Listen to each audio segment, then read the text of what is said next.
Phoenix here with the La Liga 24-25 season recap, and we'll be handing out all the awards just like we done in Italy and of course in England. We'll get straight into it.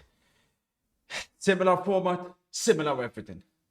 Best goalkeeper of the season. Why am I so best goalkeeper of the season. Now, I was torn between three names, in particular two, but I went with the man everybody wants. The man who you could almost argue single-handedly kept Espanyol up and alive to play another season in La Liga. Probably the highest potential out of any goalkeeper in world football at the moment. I'm a big fan of Chevalier as well, but he's a bit older. So Juan Garcia, best goalkeeper of the season, rumored to be joining Barcelona next season. We'll see what happens with that. But he's also got a lot of love in the Premier League. Absolutely complete keeper. Top season. Best defender of the season.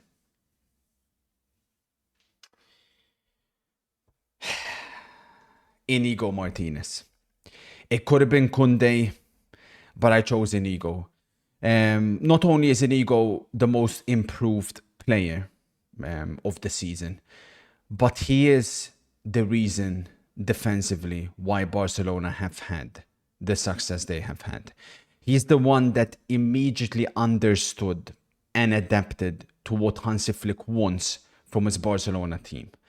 A lot of talk about Kubarsi this, Kubarsi that. We'll get into that a little bit later. For me, he was the glue and the key and the leader in the Barcelona defense. Massive shout out to Asensio as well from Real Madrid and Vivian from Bilbao, but we'll get into those a little bit later. Best midfielder of the season. Easiest award for me to hand out. It's Pedri. By an absolute landslide. It was the Bellingham show last season, but Pedri quickly came and took his throne back. There was never any debate between the two, in my opinion. I'm a big Jude Bellingham fan, but there are levels to this game. And Pedri, in the deeper position, has looked better than he's ever had before.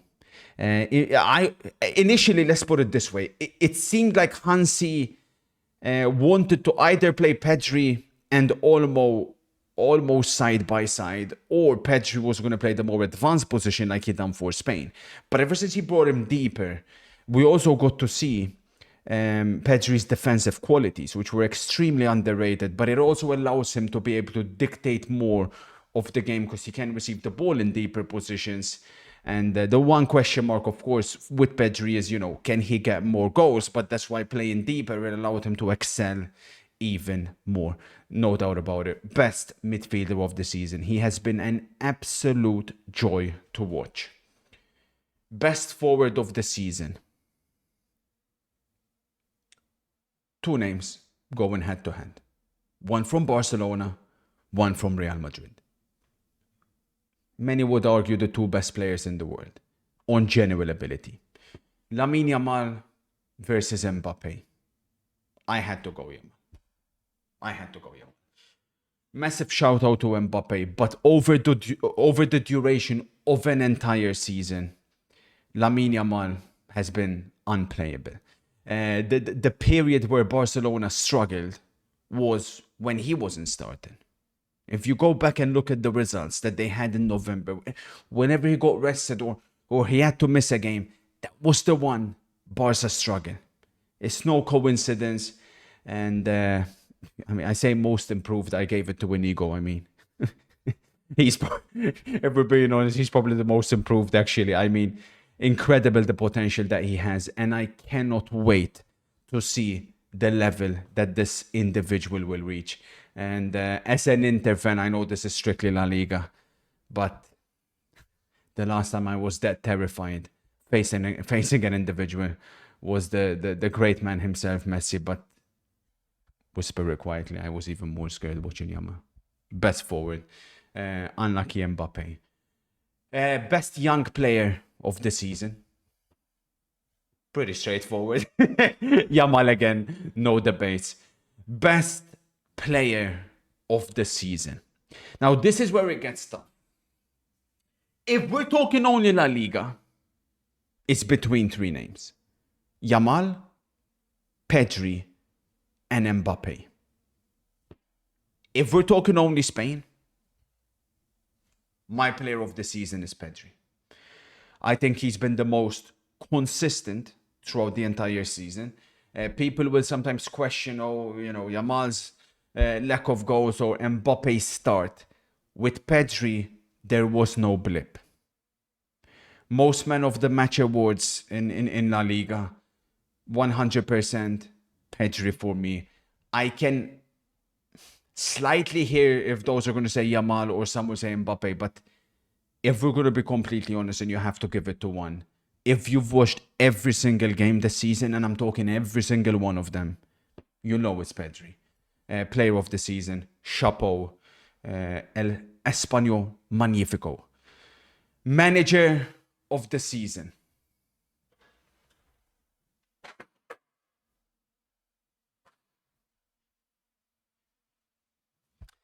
Be honest, not even the most optimistic Barcelona fans were expecting this. No chance. No chance were you guys expecting Hansi Flick to deliver in his first season, considering, let's not forget, there was a bit of an underwhelming transfer window. The way he got Barcelona playing again this season, it's a style which we haven't really seen before. There'll be comparisons between this Barcelona team and the Barcelona teams of the past. On paper, on individual ability, this Barcelona team is still lacking. But the fact that that's even a conversation is a testament to this man himself. An absolute joy to watch. By far and away, manager of the season. Signing of the season. The GOAT, Anthony. I was going to give it to him. Honestly, it was tempting. Anthony came in January. If he was there at the start, you could have argued he would have been in this. Of course, not actually bought permanently from United by Betis, but Kylian Mbappe won the Pichichi. Some are still considering it to be an underwhelming season. I think you're stuck a little bit too much in the early parts. Yes, he started slow, but since then, he put Real Madrid on his back. He made Real Madrid his team. There was conversations at the start. Certain little loser fans claiming it's still Vinicius' team. Mbappe ensured that come May 2025, there is no debate whose team this is. And if he done what he done in his first season under a manager with the zero tactics, I absolutely cannot wait to see what he's going to cook under Xabi Alonso.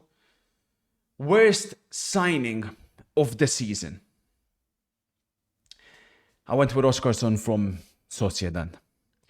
Sociedad needed goals. They needed a striker who's going to give them goals. That was the problem last season. That was what many believed was the final step into them getting Champions League football again this season, and who knows, maybe even winning a cup. However, he's still young, so maybe I'm being harsh.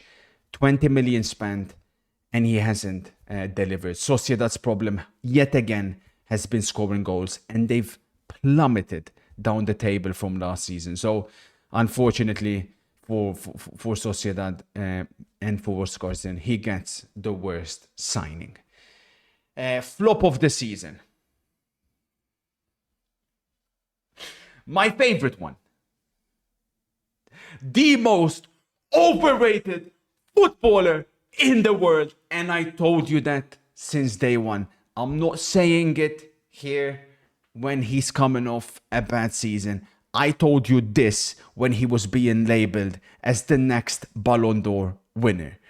The season that he has had, funnily enough, it's not even too dissimilar to the one he had last season in Spain. All this talk about Ballon d'Or, this Ballon d'Or, that. This is Vinicius.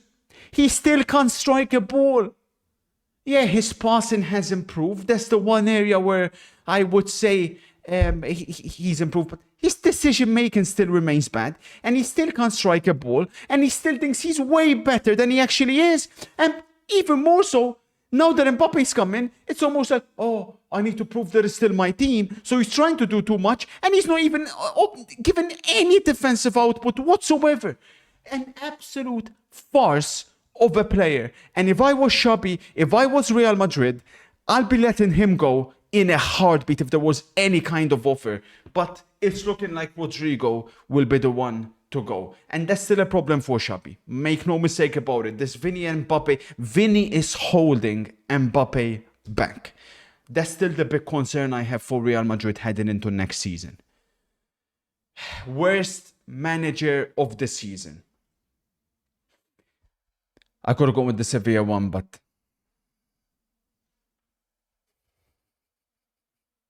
let's not forget the expectations at the start of the season. Real Madrid were considered not just overwhelming favorites, they were expected to dominate this title. There was supposed to be no title race in Spain this season. If you compare the squad Real Madrid had at the start, considering what they achieved last season, what they done in the transfer window, there was supposed to be no debate. But yet again, Ancelotti done what he does best. He was unable to defend the title despite bringing in one of the best players in world football. Congratulations. Real Madrid still looked like a team that were unable to have any kind of organization, any kind of tactics on the pitch. It was Mbappe, Vini, Rodrigo, Bellingham. You guys go out on the pitch and you figure it out. I am so glad that this fraud has finally been exposed and that we don't have to watch him coach one of the best teams in the world. Back to Brazil. Off you go. Team of the season. Juan Garcia in goal. Koundé right back. Asensio very unlucky to miss out, but I had to go with Vivian Bilbao. Were fantastic defensively. Inigo Martinez next to him. Balde left back. My two in midfield, Valverde and Pedri. Valverde, phenomenal season for Real Madrid. He carried them many times. And again, him, Mbappe, Bellingham, Asensio, and to some degree Courtois. Other than that, the rest. Lamine Yamal and Rafinha on the wings. Again, no debate there. Then I went with Ayosi Perez. You could have gone with Isco, but for me, Ayosi Perez next to Mbappe. Again, Lewandowski also could have been in here. But Ayosi for me, what Villarreal have done this season, the amount of goals they were able to score, Ayosi, I couldn't believe it because I didn't even rate him that much in the Premier League. But he found the right system. Marcelino cooked for Villarreal and fair play, credit to them, credit to him. And he 100% deserves to be in this team of the season. Flop team of the season in La Liga. Gaza in goal for Girona. Girona were always an attacking team. But this year, unfortunately, they conceded even more goals and they were very lucky not to end up going down. Blind I put again also from Girona. Again, flop is also relative to expectations. Lucas Vasquez, wow. Mendy, I don't understand what it is with Mendy. One good season, one flop season. One good season, one horrific season. It's the same continuous team. Yes, injuries, but even when he was on the pitch, he looked like a shell of the Mendy from last season. Lenormand was the other centre-back I went with. Maybe I'm a bit harsh with this one, kind of like the Bissek one, but I don't think he quite hit the level that was expected. You know, he was incredible in the Euros for Spain, but there were moments where Atletico did look vulnerable, where you look at the Atletico teams from the past, you know, the ones with Godin, Miranda, and you look at that as the standard, and I don't think Lenormand quite hit that. Huak Chu, he was much better in the last couple of months, but overall throughout the season, I was very disappointed with him. Godesh, usually the one that makes Sevilla tick. Well, this season, it just didn't happen whatsoever. Asprilla, who was brought in to replace Savinho for Girona, completely flopped. Lino, This one was the one that I was the most surprised with, because I thought this guy last season was phenomenal. Even I remember when Inter faced Atletico, there was a sense of like fear when he got the ball. It just hasn't happened for him whatsoever this season. And of course, up front, we've already spoken about them: Oscarson and Vinicius Jr. Up next, the biggest overachievers. I could have went Villarreal, but let's be honest, like I mentioned earlier, not many had Barcelona winning the league. As a matter of fact, many had them finishing third or below. So for them to win the league in the manner in which they did, biggest overachievers. Biggest underachievers, Sevilla. 17th place, horrendous coaching performance. It's just not happening whatsoever for them. I think the president will have to resign as well. They're going to have to sell some players. There is no way a team of this quality, remember, they've won the Europa League a couple of years ago, should be in the position they did. And if it wasn't for Luca Bayo, they would have been relegated 100%. Very sad sight to see. Game of the season, no debates here whatsoever. El Clasico that we watched a few weeks ago, that the spoiler correctly spoiled. One of the best games of football I have ever seen. It felt like it was a privilege and an honor to watch that game. There's a few Barca games, mind you, that have been on that level, but it's got to be that one. Best individual performance of the season, I went with Sorloth against Sociedad. Sorloth, incredible. His record, I believe it's a goal every 70-something minutes. He's not even considered to be an out-and-out starter. I remember this game vividly because Alvarez was suspended and Atletico needed to win this game. Sorloth comes in, got a hat-trick in 10 minutes. Unbelievable scenes. Of course, you could pick some of Pedri's ones and Yamal's. There was one with Pedri that sticks to mind against Atletico when they lost. I couldn't believe what I was seeing. He was still the best player on the pitch and they lost. But I gave it to Sorloth. Most underrated player of the season, Pablo Barrios, Atletico Madrid. So impressed. He's got everything. He's got that grit. It's unfortunate for him that Spain have such a stacked midfield. But let's put it this way. There's hype about Gavi, Fermin Lopez. This guy is better than both put together. Incredible footballer. And I think he's going to reach a very high level. Most overrated player of the season. I'm sorry. Kubarsi. I'm sorry. But the fact that Barcelona fans are acting like this is a player that's already the best defender in the league just doesn't sit right with me. I get it. He's still young. What, 17, 18? I get it. But can we please not go overboard? I get that he can pass the ball. I understand all of that. But Asensio is better than him, which is understandable because he is older. So it's not like Kubarsi can't improve. But at the moment, defensively, I still see vulnerabilities. He doesn't like the physical contact. You could get at him. Again, not La Liga, but I remember you look at the Inter game as well. He was at fault for a couple of those goals, So this is a defender whereby I urge Barca fans, because they were comparing him to Bastoni. Let's stay calm a little bit, yeah? Let's be a little bit respectful. That's all I'm asking. Biggest robbery of the season. In La Liga, you're spoiled for choice. Because both Barcelona and Real Madrid cheat on a weekly basis. Yes, both. But if I had to pick one, I still don't know. It was Barca on the receiving end, of course, against Sociedad, where they ended up losing this game.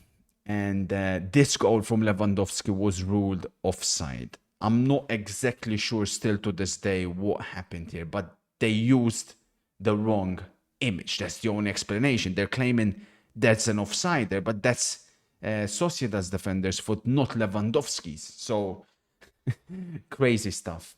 And the funniest moment of the season to finish this off.